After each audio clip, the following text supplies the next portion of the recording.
নমস্কার বন্ধুরা, আজও আমি মাটি নিয়ে হাজির হয়েছি। তবে আজ মাটি দিয়ে কী বানাবো জানো? বাজার থেকে বাবা অনেকগুলো সবজি এনেছিল, যেমন ভাবো ঢ্যাঁড়স, বেগুন, পটল, লঙ্কা, আরও অনেক কিছু। তবে সেগুলো দেখে আমার ইচ্ছা গেল যে একটু কিছু সবজি বানাবো, তাই সেটাই তোমাদের সাথে শেয়ার করতে বসলাম। তো বন্ধুরা, আজকে যেটা বানাচ্ছি এখন সেটা হচ্ছে ঢ্যাঁড়স। তোমরা ঢ্যাঁড়স খেতে কে কে ভালোবাসো আর ঢ্যাঁড়সের তৈরি একটা যে কোনো রেসিপির নাম অবশ্যই কমেন্ট করে জানাও। তারপর দেখো বন্ধুরা, ঢ্যাঁড়সের যেহেতু এরকম চারকোনা চারকোনা দাগ থাকে, তাই এগুলো ভালো করে আমি মসৃণ করে নিচ্ছি। আর বন্ধুরা, তোমরা যারা মাটির কাজ করো অনেকেরই প্রবলেম হয় মসৃণ করার ব্যাপারটা নিয়ে, তাহলে বলি তোমরা একটা তুলি ইউজ করো, তাহলে কিন্তু তোমাদের সমস্যার সমাধান হবে। তো ঢ্যাঁড়সটা বানানো হয়ে যাওয়ার পর ঢ্যাঁড়সের মাথার অংশটা এইভাবে আমি কাদা দিয়ে বানিয়ে নিয়েছি, তারপরে অ্যাটাচ করে নিয়েছি। আচ্ছা, এটা দেখে বলো তো এটা কি আসল ঢ্যাঁড়সের মতো লাগছে? অবশ্যই কিন্তু কমেন্ট করে জানাবে। তো এই যে তৈরি হয়ে গেছে ঢ্যাঁড়স। এরপর নেক্সট বানাবো বেগুন। তো তোমাদের কার কার বেগুন খেতে ভালো লাগে অবশ্যই জানাবে। আমার কিন্তু একদমই ভালো লাগে না। যখন আমি মাছের ভোজ থালি বা বাঙালিয়ানা থালি খাবারটা বানিয়েছিলাম তখনই আমি জানিয়েছিলাম। তো তোমরা যারা যারা ভিডিওটা দেখেছো আশা করি সকলেই জানো।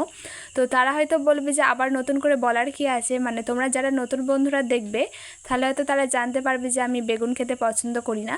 তো এটাকে একদম রিয়েল দেখানোর জন্য বেগুনের গায়ে এরকম দাগ দিয়ে নিচ্ছি।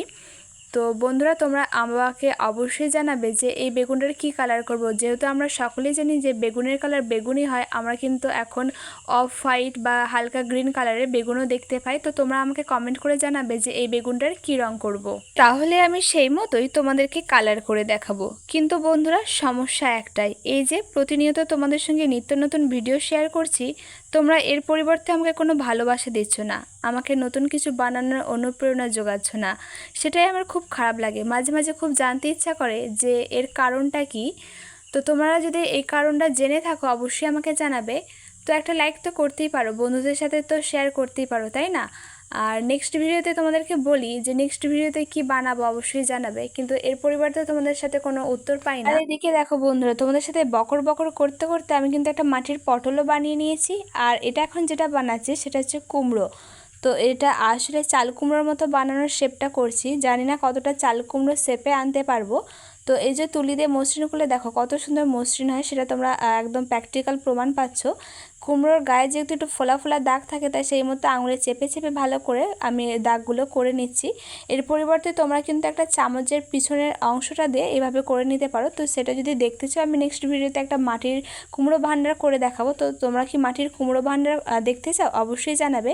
তো এইভাবে আমি কুমড়ো, বেগুন, ঢ্যাঁড়স আর বানিয়েছি পটল।